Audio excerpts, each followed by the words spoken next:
বিসমিল্লাহির রহমানির রহিম।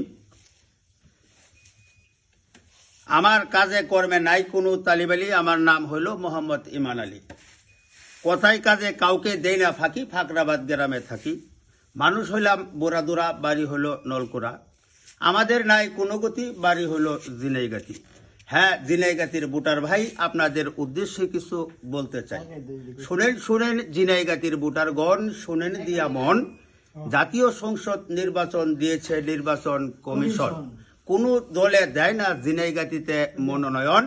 জিনাইগাতি এমপি প্রার্থী হয় যখন, দল থেকে বহিষ্কার হয় তখন। আমাদের বাড়ি জিনাইগাতি, আমাদের নাই কোনো গতি। জিনাইগাতি বৈশা বৈশা করি রাজনীতি, এমপি হয় শিরবদি। হ্যাঁ ভোটার ভাই, এবার কিন্তু আমগর উপায় নাই। এই মুহূর্তে নির্বাচনের ডাক দিয়েছে বাদশা ভাই। দলমত নির্বিশেষে সবাই বাদশা ভাইকে এমপি বানায়। বাদশা ভাইয়ের চিন্তাধারা এলাকায় উন্নয়নমূলক কাজ করা।